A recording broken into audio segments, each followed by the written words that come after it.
Entonces, quiero comenzar primero que todo haciendo un recuento, ¿verdad?, sobre lo que hemos visto. Hemos visto que como primer libro de la Biblia se encuentra el libro del Génesis, que a pesar de que está de primero en la Biblia, fue uno de los últimos que se terminó de compilar y de conformar, que su conformación duró más de 1500 años en su preparación, ¿verdad? Según los estudiosos y los expertos en Biblia, los biblistas, los especialistas en Biblia, pues fue poco a poco. Y es que ciertamente el libro del Génesis, les comento, fue precisamente escrito por 4 catequistas. Vea qué bonito, vea qué hermoso, ¿eh? 4 catequistas escribieron el libro del Génesis. Vea qué bonito y qué hermoso. Por eso en el libro del Génesis hay relatos que los podemos ver que se repiten, como el relato de la creación, por ejemplo, que comienza a hablar todo el relato de la creación y coloca en el 6º día la creación del hombre y la mujer, de Adán y Eva, pero que en el capítulo 3 más bien coloca la creación del hombre y la mujer al principio, ¿verdad? O sea, lo menciona. Entonces, vea qué interesante. ¿Por qué? Porque existieron varios escritores sagrados. Eran 4 tradiciones, ¿verdad? A una tradición pues le llamaban a Dios Yahvé, ¿verdad? La tradición yavista. A otra tradición le llamaban a Dios Eloí, la eloísta, la deuteronomista, ¿verdad? También, y la sacerdotal. O sea, habían 4 tradiciones que comenzaron a compilar todos los relatos, todo el origen del Génesis. De hecho, ¿qué significa Génesis? Origen, ¿verdad? La vez pasada lo compartíamos, Bereshit, ¿verdad? En hebreo, origen, el comienzo, el principio de todo lo que Dios ha creado. Entonces, vea qué bonito y vea qué hermoso y qué impresionante todo esto, ¿verdad? ¿Por qué? Porque nos podemos ver, podemos fijarnos que ya el Génesis nos regalan a 2 personajes, ¿verdad?, como salidos de las manos de Dios, que se llama Adán y Eva, ¿verdad? Adán y Eva. Yo sé que ustedes me pueden decir, bueno, William, pero ¿quién estuvo en el momento que Dios creó el primer hombre y la primera mujer? Si no existía ninguna otra persona en la humanidad, como el escritor sagrado, el autor del Génesis, nos relata que se llamaban así. ¿Dónde está la cédula de ellos? ¿Dónde está el registro? ¿Dónde está la comprobación de su identidad? Bueno, recordemos que el libro del Génesis es un libro totalmente catequético, ¿verdad? Y está ahí para catequizarnos, para enseñarnos y decirnos muchas verdades de fe. Y esa es la primera. La primera es que hemos salido de las manos de Dios. Ciertamente existió un hombre y una mujer creados por Dios, que quizás no era importante, no se pudo compilar el nombre porque Dios ni tan siquiera pudo haberlo revelado, es cosa de Dios, pero que al crear el Génesis el autor le pone por nombre a esos 2 seres, Adán y Eva. Adán, que viene de Adama o Adami en hebreo, ¿verdad?, que significa tierra, y Eva, que viene el verbo jaguar, ¿verdad?, que es, o yaguar, que es propiamente vivir, madre de lo viviente, ¿verdad? Eso es Eva, ¿verdad? Espíritu de vida en otro idioma. Entonces, vea qué interesante. Dios utiliza espíritu y materia y crea al ser humano, como usted y como yo, ¿verdad? Vea qué importante, para decirnos que hemos salido de las manos de Dios. Por lo tanto, esos 2 personajes, haciendo un recuento, son personajes simbólicos, personajes no históricos, porque a veces queremos racionalizar la Biblia, queremos racionalizar las catequesis, queremos racionalizar la enseñanza que Dios nos da en la Sagrada Escritura, y hay que tener cuidado, ¿verdad?, porque no podemos racionalizar el momento de la creación, porque es un poema, ¿verdad? Recordemos que el libro del Génesis, como todo libro, tiene géneros literarios, y es precisamente un poema arcaico, pertenece a la sapiencia, los libros sapiensales. Y es que precisamente, ¿por qué? Porque quieren darnos a entender una verdad sabia. ¿Cuál? Somos salidos de las manos de Dios. Independientemente de cómo nos llamemos o cómo se llamaron ese primer hombre, esa primera mujer, la Biblia no lo dice catequéticamente que Adán y Eva, porque quiere darnos un sentido mayor, más amplio, pero no necesariamente esto quiere decir, ¿verdad?, que vamos a encontrar la cédula de Adán o de Eva, o vamos a ir al registro civil y ahí va a aparecer, o nuestros ancestros, vamos a llegar hasta la sangre de ellos, ¿verdad? Eso no necesariamente, es más, no va a ocurrir así, porque vuelvo y repito, el Génesis fue escrito muchos años después, ni tan siquiera buscando su autor, porque el autor del libro de Génesis se nos da en la Sagrada Escritura como Moisés, ¿verdad? Recordemos que Moisés existió, hablamos del siglo XVIII al siglo XV antes de Cristo, por lo tanto el Génesis, y no solo el Génesis, la creación fue escrita miles de años antes de cómo fue escrita. Hablando literalmente, ¿verdad? Como fue escrita, porque también existe la escritura verbal. Recuerden que hay escritura verbal, y también la tradición oral. La escritura verbal es considerada también como palabra de Dios, pero para eso ya luego se encargará la iglesia. Ahora bien, regresando al libro del Génesis, hablamos también de Caín y Abel como dos personajes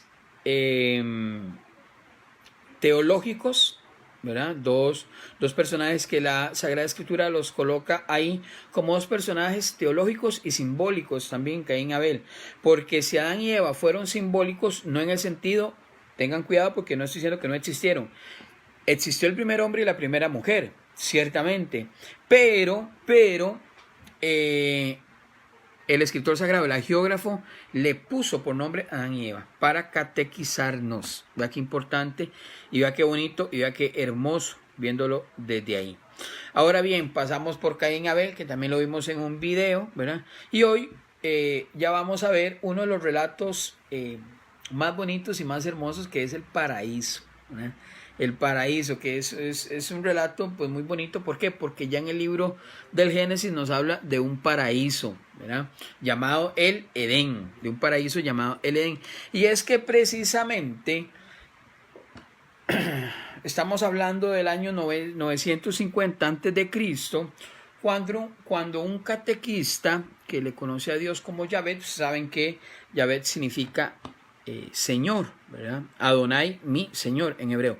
Yahvé, Señor. Ese catequista yavista, de una forma muy interesante, en el 950 antes de Cristo, comienza a hacerse muchas preguntas, como nosotros hoy en día.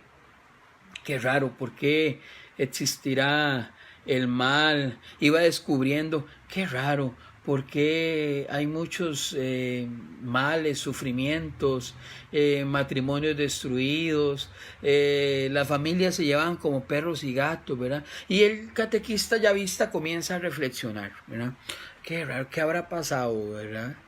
Y comienza a decir que raro, el marido maltrataba a la mujer, como lo menciona Génesis capítulo 3, versículo 16, y ella sufría también, era considerada como menos, sufría por sus embarazos también al tener hijos, ¿verdad? Y entonces comienza a hacerse pregunta, qué raro, se pone a pensar, la gente trabajaba de sol a sol sin ver frutos, sin ver situaciones en tierras áridas, desérticas, gente pobre, con fatiga, con cansancio, ¿verdad? Como lo comenta el Génesis capítulo 3, versículo del 17 al 19, todo eso, ¿verdad? Y entonces comienza, qué raro, ¿verdad? Y por encima son pobres, son explotados. Por ahí también lo menciona el segundo libro de Samuel, capítulo 8, ¿verdad? Incluso podían sufrir hasta ataques de los animales en aquel tiempo, ¿verdad? Según Génesis capítulo 3, versículo 15. Entonces el catequista comienza a cuestionarse muchas preguntas, ¿verdad? A hacerse preguntas, ¿verdad? Y constantemente se decía él en su interior, qué raro, como que hay desdichas, como que hay penas, como que son infelices, como que hay sufrimiento, como que hay muerte. Ese era el pensamiento de ese catequista yavista, ¿verdad? Al comenzar a poner por escrito pues el libro del Génesis, ¿verdad? Al menos ese relato del paraíso, ¿verdad? Era, como decimos aquí los ticos, un valle de lágrimas. Era un valle de lágrimas, ¿verdad? En cierto modo. Y era también complicado entender para el pueblo israelita esa situación. Recordemos que ya luego pasa a ser ya un pueblo donde se dividen clases sociales, ¿verdad? La clase pobre y la clase alta. En Israel no había clase media, era clase pobre o clase alta. Entonces, la verdad, pues ese catequista veía el catequista del Génesis, llamado el catequista yavista, veía mucha brutalidad, mucha injusticia, mucha violencia, ¿verdad? Que se estaba desarrollando en aquel tiempo, ¿verdad? El panorama era desolador, el panorama era algo increíble, ¿verdad? Muy parecido aquí a Costa Rica actualmente, muy parecida a Costa Rica. Entonces él se pregunta y dice, bueno, ¿de dónde vendrán todas esas calamidades? ¿De dónde vendrá todas esas situaciones que están atacando al ser humano de aquel entonces, ¿verdad? Cuando fue escrito el libro del Génesis, ¿verdad?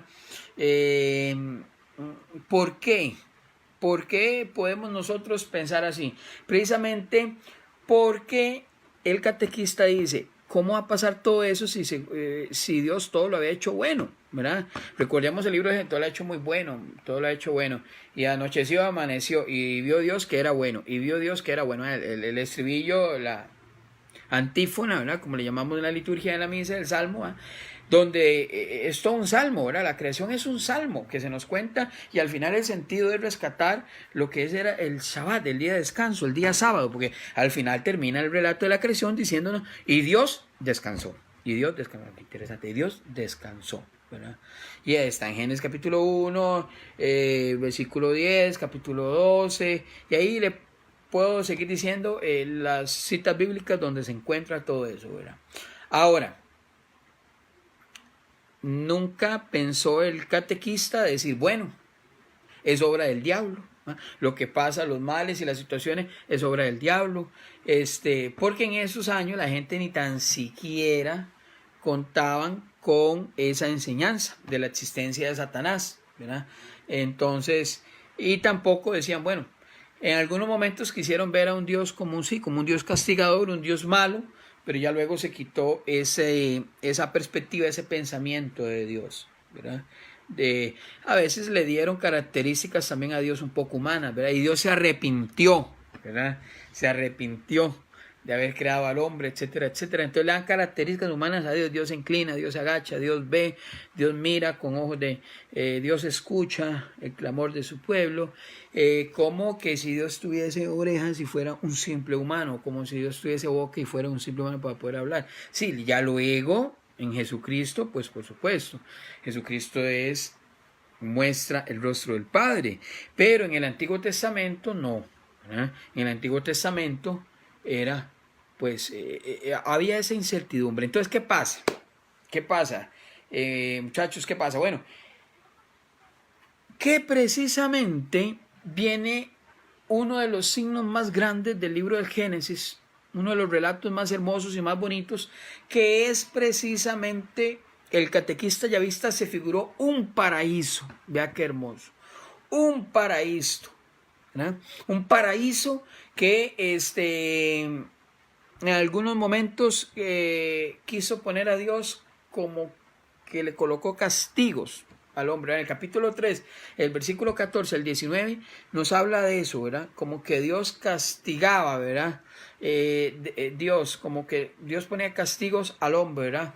O que lo más probable también era responsabilidad del ser humano mismo, ¿verdad? Que el ser humano, dentro de su libertad, pues también había fallado. Para dar explicación ante toda esta incertidumbre de violencias, de males, de situaciones, del mal que operaba, de cosas misteriosas que a veces no podemos entender por qué ocurren, ¿verdad? Enfermedades y demás, ¿verdad? Y para explicar la cuota de responsabilidad humana, ¿verdad? En todo este enredo, se sirvió precisamente de una pareja, ¿no?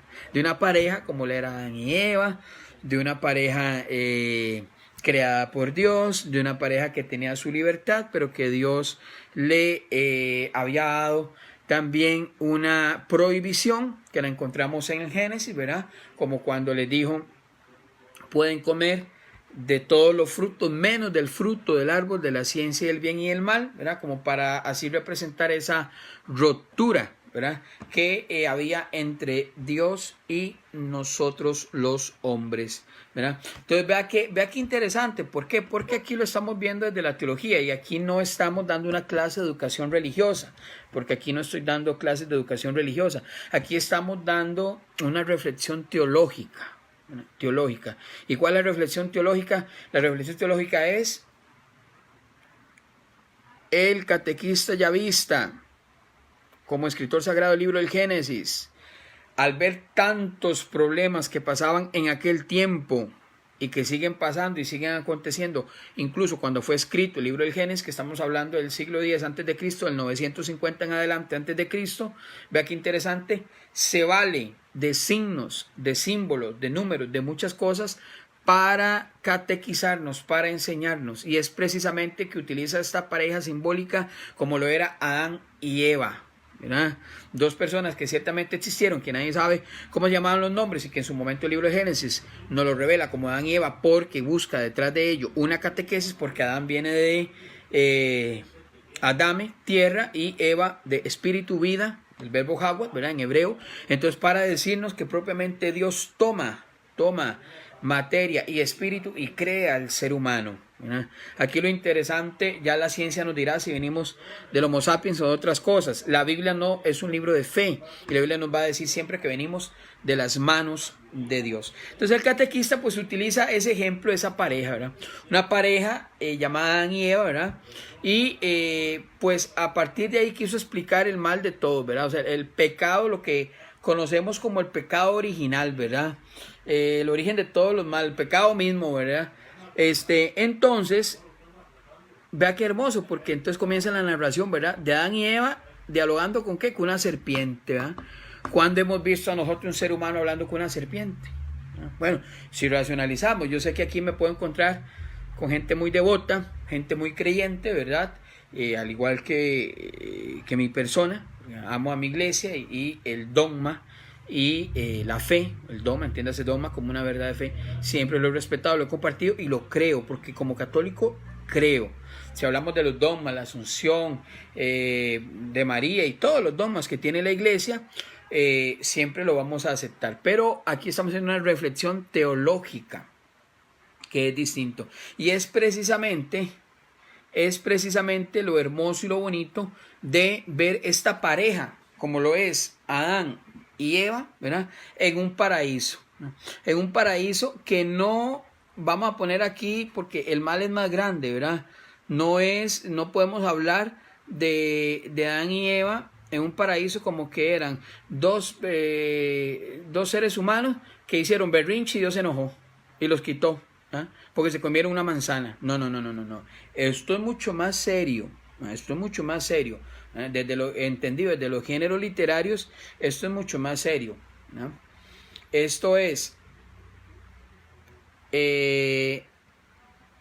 tener claro que ese catequista que contribuyó, el catequista yavista, a la formación, a la escritura del libro del Génesis, que contribuyó a la escritura del libro del Génesis, que ese catequista que ayudó a escribir eso, nos quiere tratar de dar a entender cómo pudo haber sido el relato de la creación, y por eso nos habla de un paraíso, ¿verdad? De un paraíso. ¿Por qué? Porque se figura un paraíso muy bello, tranquilo, en el cual no había ninguno de esos males que antes les mencioné, un paraíso que le pone por nombre el Edén, que precisamente ese paraíso tenía varios ríos, ¿verdad? Caudalosos, grandes, hermosos, lindísimos. Por eso hay que tener cuidado, porque a veces yo dando, digamos, algunas reflexiones teológicas en algunas parroquias, me han dicho, pero bueno, es que el Edén y sí existe y no existe, y actualmente podemos ir a visitar el Edén y es algo real o es irreal o es, ok, vamos a ver, la Sagrada Escritura se basa en algunos parámetros que en su momento fueron históricos y otros son simbólicos, ¿verdad? Ahora, para ponerles un ejemplo, es un ejemplo. Si en la Sagrada Escritura habla del Edén como algo hermoso, bello, algo impresionante, un paraíso lindísimo, y usted ahorita se va para el Edén y encuentra que es algo que parece un pantano, lo más feo, no puede decir que la Biblia se equivoca, no, jamás. La Biblia no hay equivocación, que en su momento se utilizó porque realmente el Edén estaba así como lo describe la Sagrada Escritura, pero el ser humano después de 5.000, 10.000, 20.000 años lo ha destruido, ya eso es otra cosa, ya eso no es mentiras de Dios, y ahí no hay ningún cambio en el sentido de fe, Ningún cambio en el sentido de fe, ¿verdad? Como también muchas veces la Sagrada Escritura toma algunos lugares, algunos signos, ¿verdad? Simbólicamente para luego enriquecer y a partir de ahí profundizar más en ese lugar, ¿verdad? En esos ríos, como el paraíso, por ejemplo. El paraíso es una cuestión simbólica. ¿Por qué? Porque el relato del paraíso no es tanto aquel paraíso que Dios ha creado. Ciertamente Dios tiene un preparado para nosotros, ¿verdad? Ciertamente.